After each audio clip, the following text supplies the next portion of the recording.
নমস্কাৰ সকলোলৈকে। আজি আমি আলোচনা কৰিম প্ৰচুৰ অধ্যয়নে মোৰ জীৱনটো কেনেকৈ সমৃদ্ধ কৰিলে। এতিয়া অধ্যয়নৰ লগত মইতো কিমান বেছিকৈ জড়িত আপোনালোক জনাসকলে ভালদৰে জানে। যিসকলে নাজানে তেওঁলোকৰ বাবে মই কৈ থওঁ যে অধ্যয়নৰ লগত মই দিনটো প্ৰায় 24/7 খোৱা পৰ্যন্ত মানে অকল অধ্যয়নৰ লগতে লাগি থাকোঁ। ইটো পিছত সিটো তেনেকৈ অধ্যয়ন কৰি অহা হয়। এইটো ফটনি মাৰি কোৱা আগতে হৈছে, কিন্তু মই যিটো সঁচা কথা এইটো সঁচাটোৱে কওঁ সদায়। গতিকে বেছি ক'বলৈ নাভাবিব। গতিকে আজি আলোচনা কৰিম যে প্ৰচুৰ অধ্যয়নে মোৰ জীৱনটো কেনেকৈ সমৃদ্ধ কৰিলে, আজি সেই টপিকটোৰ ওপৰত। গতিকে আহকচোন আমি বিষয়টোৰ গভীৰ ভাগলৈ সোমাই যাওঁ। পোনপ্ৰথমে মই ক'বলৈ বিচাৰিছোঁ যে মোক পৰিপক্ক কৰি তুলিলে প্ৰচুৰ অধ্যয়নে। মোক এতিয়া বৰ্তমান মোৰ বয়স 25 বছৰ হৈছে, কিন্তু 25 বছৰ বয়সত মই 50 বছৰীয়া ব্যক্তি এজনে যেনেদৰে পৰিপক্ক মগজুৰে চিন্তা কৰি নিজৰ কামবিলাক সমাধান কৰিব পাৰে, মই তেনেদৰে সমাধান কৰিবলৈ এতিয়া সক্ষম হৈ পৰিছোঁ। গতিকে মোক পোনপ্ৰথমে ক'ম যে গ্ৰন্থ অধ্যয়নে মোক পৰিপক্ক হ'বলৈ শিকালে। গতিকে পৰিপক্ক হোৱাৰ ক্ষেত্ৰত মোক গ্ৰন্থ অধ্যয়নে প্ৰচুৰ অৰিহণা যোগাইছে। আৰু এজন সৎ ব্যক্তি হিচাপে পৰিগণিত হোৱাত, এজন প্ৰকৃতাৰ্থত যি সৎ ব্যক্তি, এজন প্ৰকৃত মানুহ, এতিয়া আমি অৱয়ৱটো আমাৰ মানুহৰ দৰে, কামবিলাকো মানুহৰ দৰে হ'ব লাগিব, আমাৰ চিন্তাধাৰাবিলাক মানুহৰ দৰে হ'ব লাগিব, এজন পূৰ্ণাংগ মানুহৰ দৰে, তেতিয়াহে আমি এজন সৎ ব্যক্তি বুলি ক'ব পাৰিম। গতিকে গ্ৰন্থ অধ্যয়নে মই ক'বলৈ বিচাৰিছোঁ যে মোক এজন সৎ ব্যক্তি হিচাপে পৰিগণিত কৰাই তুলিছে নিজে। কাৰণ আমি সকলোকে ঠগিব পাৰিম, কিন্তু নিজৰ অন্তৰখনক কেতিয়াও ঠগিব নোৱাৰোঁ। এতিয়া আমি যেতিয়া দিনটো বিভিন্ন কাম কৰি যেতিয়া ৰাতি শুবলৈ যাম, সেই সময়খিনিত জানো আমি কাৰোবাক ঠগিব পাৰিম? কেতিয়াও নোৱাৰোঁ। গতিকে মই ক'বলৈ বিচাৰিছোঁ যে এজন সৎ ব্যক্তি হিচাপে পৰিগণিত হোৱাত গ্ৰন্থ অধ্যয়নে বহুত বেছি পৰিমাণে সহায় কৰে। আৰু এজন নিকা অন্তৰৰ ব্যক্তি হ'বলৈ, এতিয়া মই আপোনালোকৰ আগত যেনেকৈ কথা কৈছোঁ, মোক আপুনি যদি ৰিয়েল লাইফত লগ পায়, মোক তেনেকুৱা একদম ছেম লগ পাব। কেতিয়াও অহংকাৰ নেদেখে, ক্ৰোধ নাথাকে, মোহ নেদেখে, একো নেদেখে। জাষ্ট চিম্পুল আৰু এনেকুৱা এজন যি মানুহ আপোনালোকৰ আগত এতিয়া যেনেদৰে কথা কৈ আছোঁ, মোক বাস্তৱ জীৱনত লগ পালেও একদম একেই দেখিব। একদম ডাউন টু আৰ্থ। সদায় মই এই নীতিটোত অতিকে বিশ্বাসী। এইবিলাক হ'বলৈ পাইছে একমাত্ৰ গ্ৰন্থ অধ্যয়নৰ ফলশ্ৰুতিত। এতিয়া মই মোৰ এতিয়া ঘৰত সৰু সুৰা এটা লাইব্ৰেৰী হৈছেগৈ এতিয়া বনাই গ্ৰন্থ কিনি বা উপহাৰ হিচাপে পায়। মোক এতিয়া বহুতে কিতাপ উপহাৰ দিয়ে, মই ভালেই পাওঁ। তেনেকৈ কিতাপ লগ হৈ এতিয়া এটা লাইব্ৰেৰীয়ে হৈছেগৈ আৰু। গতিকে আৰু পিছত ডাঙৰ কৰিবলৈ ইচ্ছা আছে।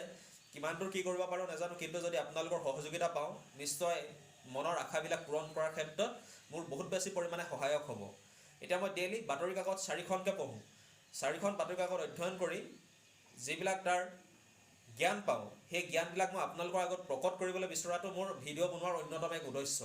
যে মই অকল পঢ়ি জ্ঞানবিলাক অকল মোৰ জীৱনত প্ৰয়োগ কৰিলে নহ'ব, সেই বাস্তৱ জীৱনত সেই জ্ঞানবিলাক প্ৰয়োগ কৰিবলৈ যত্নপৰ হ'ব লাগিব। তেতিয়াহে সমাজ তথা দেশখনৰ উপকৃত হ'ব, নহয় জানো?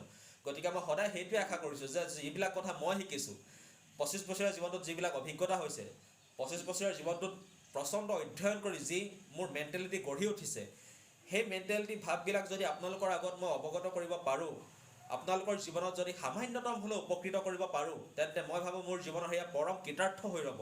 গতিকে মই সদায় এইটোৱে চেষ্টা কৰিছোঁ যে মোৰ জীৱনত যিবিলাক জ্ঞান মই পাইছোঁ, যাতে মই 10জনক আৰু বিলাব পাৰোঁ, আন 10জনেও যাতে মোৰ দৰে গোটেই উপকৃত হয়, মই সেই ক্ষেত্ৰত সদায় গুৰুত্ব প্ৰদান কৰি আহিছোঁ। গতিকে বাতৰি কাকতত মই যিবিলাক জ্ঞান পাওঁ সদায় পঢ়োঁ। মই আন নপঢ়িলেও সম্পাদকীয় পৃষ্ঠাটো মই সদায় পঢ়োঁ, ভালকৈ পঢ়োঁ। মোৰ এনেকুৱা ৰুল চিডুল আছে, মানে কোনোবা এখন পেপাৰ গোটেই A to Z পঢ়োঁ, কোনোবা এখন পেপাৰ স্কিপ কৰি দিওঁ, কোনোবা এখন পেপাৰ তেনেকুৱাকৈ নিৰ্দিষ্ট আছে আৰু। গতিকে মই ক'বলৈ বিচাৰিছোঁ যে সম্পাদকীয় পৃষ্ঠাটো কিন্তু প্ৰতিখন পেপাৰৰ পঢ়োঁ।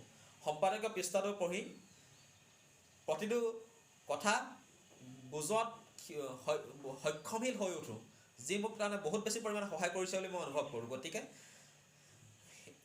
আৰু মোৰ বাহিৰা কিতাপবিলাক বহুত বেছি অধ্যয়ন কৰোঁ। এতিয়া প্ৰান্তিক মই ৰেগুলাৰ লওঁ, প্ৰান্তিক ৰেগুলাৰ পঢ়োঁ। আগতে GNRC স্বাস্থ্য, ৰং মানে আগতে সৰুতে খুব পঢ়িলোঁ, মৌচাক পঢ়িছোঁ, এনেকুৱা আৰু মেগাজিনবিলাকতো আছে এক্সট্ৰাকৈ।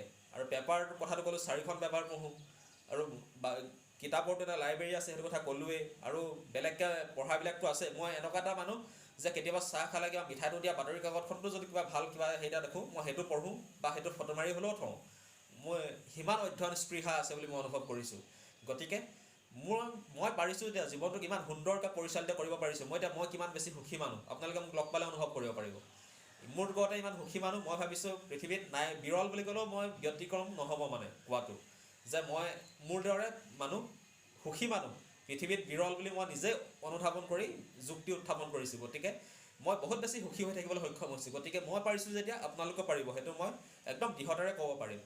আৰু এতিয়া মোক গ্ৰন্থ অধ্যয়নে এতিয়া মোক এটা চিন্তাধাৰা মানে চিন্তাধাৰাবিলাক সলাই আধ্যাত্মিক চিন্তা চৰ্চাৰে নিজৰ জীৱনটোক পৰিচালিত কৰি আগুৱাই যাবলৈ মোক আধ্যাত্মিক চিন্তা চেতনাৰে মনবিলাক পৰিপূৰ্ণ কৰি ৰখাৰ ক্ষেত্ৰত গ্ৰন্থ অধ্যয়নে মোক বহুত বেছি পৰিমাণে সহায় কৰিছে। মই সদায় আধ্যাত্মিক শিক্ষাৰ ওপৰত ইতিমধ্যে মই ভিডিঅ' বনাইছোঁ যে আধ্যাত্মিক শিক্ষাই আমাৰ মনটো কেনেদৰে সংযমী কৰি, আধ্যাত্মিক শিক্ষা মানে কেৱল মাত্ৰ ভগৱান বিশ্বাসে আধ্যাত্মিক শিক্ষাৰ আওতাৰ ভিতৰত নপৰে। প্ৰকৃত আধ্যাত্মিক শিক্ষা হৈছে এনেকুৱা এটা শিক্ষা যি আপুনি যদি বেয়া কাম এটা কৰে, এতিয়া আপোনাৰ মনোভাৱ এনেকুৱা হ'ব যে ধৰি লওক মোক যদি কোনেও দেখা নাই কথা নাই, কিন্তু মোক ভগৱানে দেখি আছে, কেতিয়াও বেয়া কাম হ'বই নোৱাৰে। এই যিটো কথা বিশ্বাস, এই বিশ্বাসে এজন মানুহক পূৰ্ণাংগ মানুহ হিচাপে গঢ়ি তোলাত বহুত বেছি পৰিমাণে সহায় কৰে। গতিকে আধ্যাত্মিক শক্তিয়ে আমাক, আধ্যাত্মিক বিশ্বাসে আমাক নিজৰ মনটো সংযমী কৰি দৃঢ়তাৰে নিজৰ কামবিলাক কৰি যোৱাৰ ক্ষেত্ৰত, সৎকৰ্মবিলাক কৰি যোৱাৰ ক্ষেত্ৰত, অসৎ কৰ্মৰ পৰা সদায় বিৰত হৈ সৎকৰ্মবিলাক কৰি নিজৰ জীৱনটোক আগুৱাই নিয়াৰ ক্ষেত্ৰত আধ্যাত্মিকভাৱে বহুত বেছি পৰিমাণে সহায় কৰে। গতিকে নিজক মই আধ্যাত্মিক চিন্তা চেতনাৰে পৰিপূৰ্ণ কৰি এজন মানুহ হিচাপে আগুৱাই যোৱাৰ ক্ষেত্ৰত এই মোক অধ্যয়নে বহুত বেছি সমৃদ্ধ কৰিছে বুলি ক'বলৈ বিচাৰিছোঁ। আৰু এতিয়া মোক বিজ্ঞান মনস্ক হ'বলৈ শিকালে। এতিয়া মই প্ৰচণ্ড এজন বিজ্ঞান মনস্ক লোক। এতিয়া মই অহংকাৰেৰে ক'ব পাৰোঁ যে মই মৃত্যুৰ পিছতো জীয়াই থাকিম, কাৰণ মই শৰীৰৰ অংগদান কৰি থৈ যাম। এজন মানুহে অংগদান কৰিলে 7জন ব্যক্তিৰ জীৱন ৰক্ষা হোৱাৰ সম্ভাৱনা থাকে। গতিকে মই যদি 7জন মানুহৰ মুখলৈ হাঁহি আনিব পাৰোঁ, তেওঁলোকৰ অংগৰ দ্বাৰা যদি মোৰ অংগবিলাক জীৱিত হৈ থাকে, তাতকৈ যদি কিবা পৰম সুখ কিবা লাগে, একো নালাগে বুলি মই অনুভৱ কৰোঁ। মোৰ মৃত্যুৱে 7জন ব্যক্তিৰ মুখলৈ হাঁহি বিৰিঙাই আনিব পাৰিব, তাতকৈ আৰু কিবা পৰম তৃপ্তি কিবা লাগেনে? গতিকে চিন্তা চেতনাবিলাক আমাৰ তেনেকুৱা হ'ব লাগে। আমি জাষ্ট বিজ্ঞান অধ্যয়ন কৰিলে নহ'ব। আমি আগতে ক্লাছত 9-10 মইতো আৰ্টছৰ ষ্টুডেণ্ট, এতিয়া হিষ্ট্ৰীত মেজৰলৈ মাষ্টাৰ ডিগ্ৰী কৰা। এতিয়া 9-10ত যে বিজ্ঞান পাইছিলোঁ, এতিয়া বহুতে বিজ্ঞান অকল আমি পঢ়িলেই নহ'ব, মই সেই ক্ষেত্ৰতহে কথাটো ক'বলৈ গৈছোঁ। মোৰ শিক্ষাগত অৰ্হতাটো কোৱাটো উচিত নহয়, খালি মানে কি ক'বলৈ বিচাৰিছোঁ যে আমি বিজ্ঞান অধ্যয়ন কৰিলে নহ'ব, আমি এজন বিজ্ঞান মনস্ক মানসিকতাৰ অধিকাৰী হ'বলৈ যত্নপৰ হ'ব লাগিব। তেতিয়াহে বিজ্ঞান অধ্যয়ন আমাৰ জীৱনত প্ৰভাৱ পৰিব যে বিজ্ঞান মনস্ক এজন ব্যক্তি হোৱাটো সাম্প্ৰতিক প্ৰেক্ষাপটত কিমান বেছি প্ৰয়োজন, এয়া আপোনালোক সকলোৱে অনুধাৱন কৰিব পাৰিবই। গতিকে এজন বিজ্ঞান মনস্ক ব্যক্তি হ'বলৈ প্ৰচেষ্টা অব্যাহত ৰখাটো সাম্প্ৰতিক প্ৰেক্ষাপটৰ অতিকে গুৰুত্বপূৰ্ণ পদক্ষেপ বুলি মই অনুধাৱন কৰোঁ। আৰু এতিয়া মই গ্ৰন্থ অধ্যয়নৰ পৰা নিজৰ প্ৰতি যি ভাল পোৱা, এতিয়া প্ৰেম বুলি ক'লে সদায় ছোৱালী এজনীৰ লগত ল'ৰা এজনৰ লগত ছোৱালী এজনী, সেই প্ৰেমটোকে আমি সকলোৱে বুজে। গতিকে কিন্তু প্ৰেম সদায় নিজৰ লগত হ'ব লাগে। পোনপ্ৰথম প্ৰেম সদায় নিজৰ লগত হ'ব লাগে, তাৰ পিছতহে বেলেগৰ লগত হ'ব লাগে। কাৰণ প্ৰথম নিজক যি ভাল পায় সি কেতিয়াও ৰাগিয়াল দ্ৰব্য খাব নোৱাৰে। কাৰণ মই যদি ৰাগিয়াল দ্ৰব্য খাওঁ, মোৰ নিজৰ শৰীৰটোকে অপকাৰ হ'ব। গতিকে ৰাগিয়াল দ্ৰব্য খোৱাজনে যদি সেই কথাষাৰ বুজি উঠে, তেন্তে তেওঁৰ জীৱনটো জাকত জিলিকা কৰি তুলিবলৈ কিমান বেছি সক্ষম হ'ব যে মই নিজক খুব বেছি ভাল পাওঁ। আৰু নিজক ভাল পোৱা মানুহজনে জানো নিজৰ শৰীৰটোক কষ্ট দিবলৈ মন যাব? কেতিয়াওতো মন নাযায়। এতিয়া আমি সকলোৱে জানো ৰাগিয়াল দ্ৰব্যবিলাক ব্যৱহাৰ কৰিলে আমাৰ সকলোৰে বাবে অপকাৰী। এতিয়া সুৰাপানৰ মদৰ বটলত লিখা থাকে সুৰাপান স্বাস্থ্যৰ বাবে হানিকাৰক, চিগাৰেটৰ পেকেটত লিখা থাকে স্মকিং ইজ ইনজুৰিয়াছ টু হেল্থ।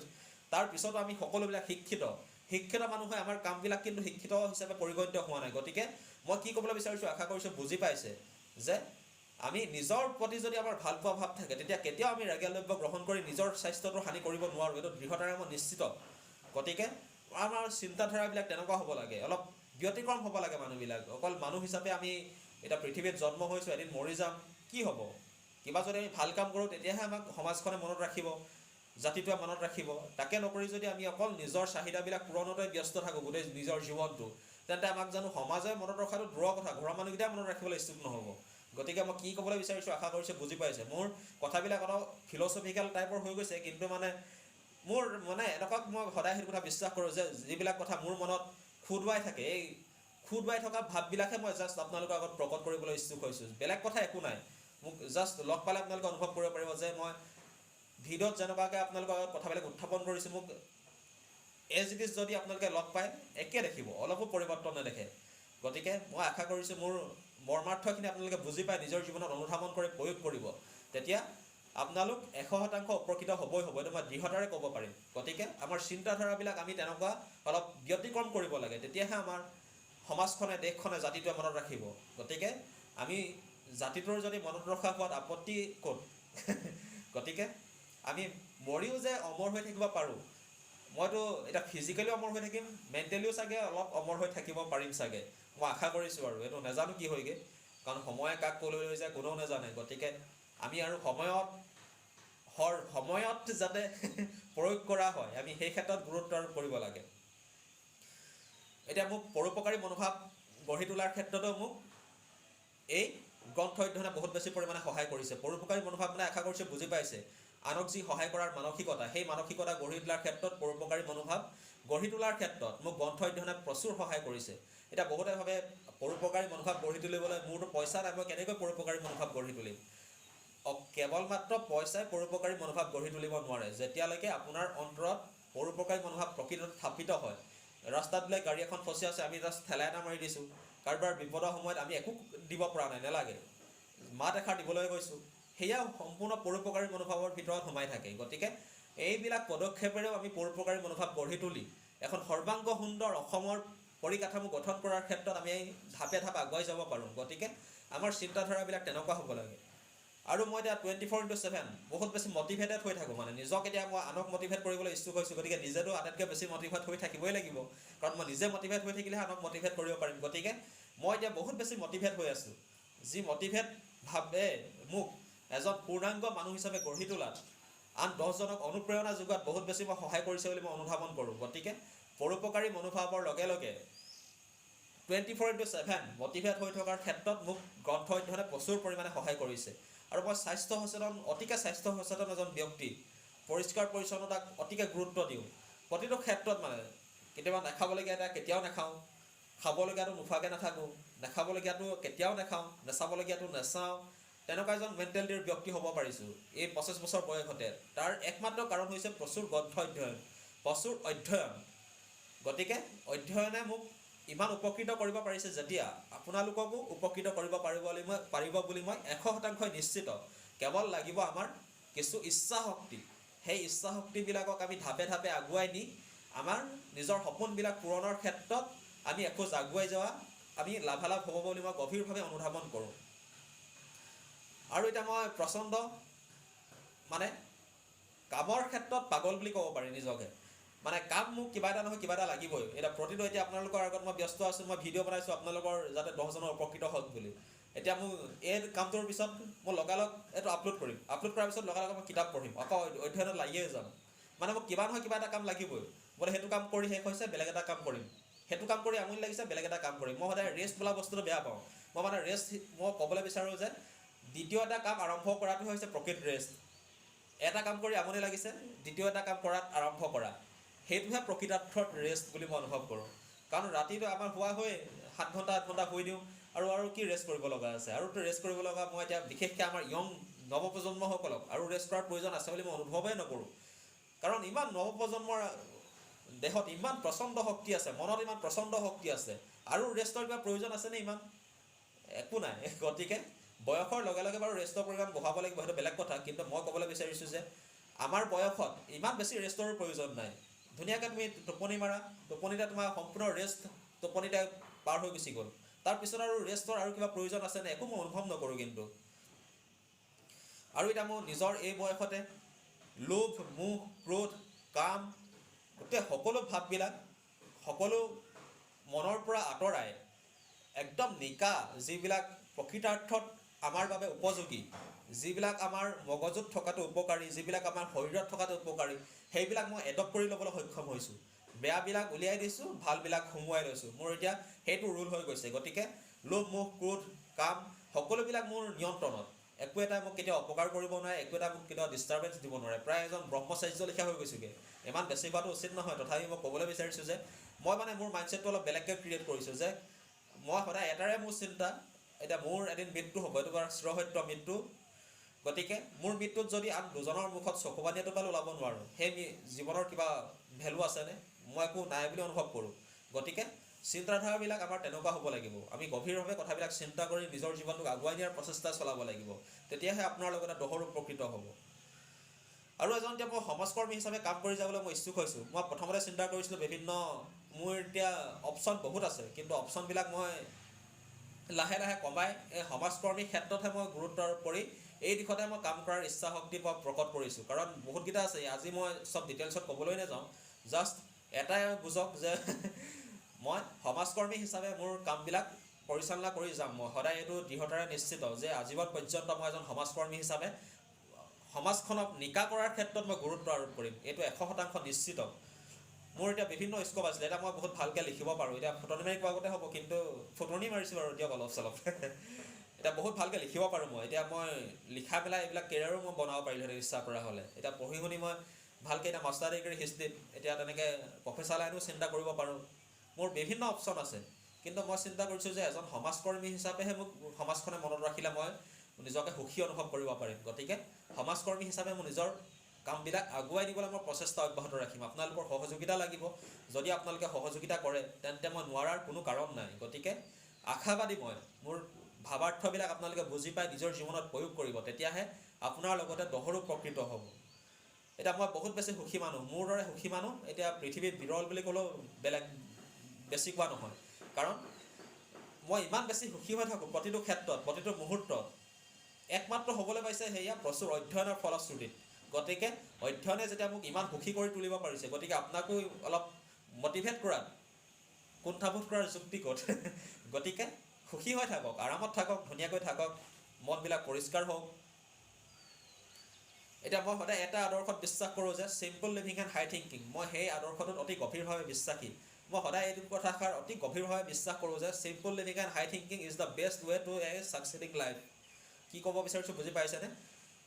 জীৱনৰ সৰ্বোচ্চ প্ৰাপ্তি হ'ব পাৰে যদি আপুনি simple living and high thinking এই আদৰ্শটোত বিশ্বাস কৰি ধাপে ধাপে আগুৱাই যাব পাৰে, তেতিয়া আপোনাৰ পৰম প্ৰাপ্তি হ'ব পাৰে। গতিকে simple living and high thinking এই আদৰ্শটোত বিশ্বাস ৰাখি আপোনালোকে এক নৱজাগৰণ অনাৰ ক্ষেত্ৰত কিছু পৰিমাণে পদক্ষেপ হাতত ল'লে অতি উপকৃত হ'ব বুলি মই গভীৰ আশাবাদী। Simple living and high thinking যদি আদৰ্শটোত বিশ্বাস ৰাখি আপুনি কামবিলাক কৰি যাব পাৰে, তেন্তে আপুনি দেখিব আপুনি পৰম সুখী মানুহ এজন হ'বলৈ সমৰ্থমান হ'ব। গতিকে simple living and high thinking এই ক্ষেত্ৰত সদায় গুৰুত্ব প্ৰদান কৰাটো অতিকৈ প্ৰয়োজনীয়। আৰু এতিয়া হাঁহিৰ ক্ষেত্ৰত এতিয়া মোৰ একদম খোলা হাঁহি এটা মাৰোঁ, এনেকৈ খোলা হাঁহিটো মাৰিবলৈ পাৰিছোঁ একমাত্ৰ গ্ৰন্থ অধ্যয়ন কৰি বুজি পাইছোঁগৈ যে হাঁহিৰ দৰে মহৌষধ একো পৃথিৱীত নাই, হাঁহিৰ দৰে মহৌষধ পৃথিৱীত একো থাকিবই নোৱাৰে। গতিকে হাঁহিটোৱে হৈছে বেষ্ট মহৌষধ, সঞ্জীৱনী শক্তি। গতিকে আমি হাঁহিটোক আমি হাতে হাত ধৰি আগুৱাই নি এতিয়া হাঁহি এটা মাৰিবলৈ পোনপ্ৰথম দাঁতকেইটাৰ পৰা পৰিষ্কাৰ হ'ব লাগিব। মই পৰিষ্কাৰ পৰিচ্ছন্নতাৰ ওপৰতো ইতিমধ্যে ভিডিঅ' বনাইছোঁ, গতিকে সেইবিলাক আকৌ এতিয়া মই পাতনি মেলিবলৈ বিচৰা নাই। মই জাষ্ট এটাই ক'বলৈ বিচাৰিছোঁ যে সকলোৱে হাঁহি থাকক, মনটো ফৰকাল হৈ থাকিব, ডিপ্ৰেশ্যন, এনজাইটি, হতাশা এইবিলাক আমাৰ পৰা আঁতৰি হাঁহিয়ে আমাক নতুন সঞ্জীৱনী শক্তি প্ৰদান কৰিব। গতিকে যি মই ভাবোঁ আমাৰ জীৱনটোত আগুৱাই যোৱাৰ ক্ষেত্ৰত বহুত বেছি পৰিমাণে সহায়ক হ'ব। গতিকে আৰু ফূৰ্তিবাজ হৈ থাকিবলৈ সদায় যত্নপৰ হ'ব লাগে। ফূৰ্তিবাজ মানুহবিলাক সদায় সকলোৱে নিজকে সুখী হৈ থাকিব পাৰে, আনকো সুখী কৰিব পাৰে। গতিকে ফূৰ্তিবাজ হোৱাৰ ক্ষেত্ৰতো বিশেষভাৱে গুৰুত্ব প্ৰদান কৰাটো অত্যন্ত প্ৰয়োজনীয়। আৰু মই সকলোৰে অনুৰোধ, মোৰ আজি ভিডিঅ'টোৰ টাইটেলেই আছিল যে প্ৰচুৰ অধ্যয়নে মোৰ জীৱনটো কেনেকৈ সমৃদ্ধ কৰিছে।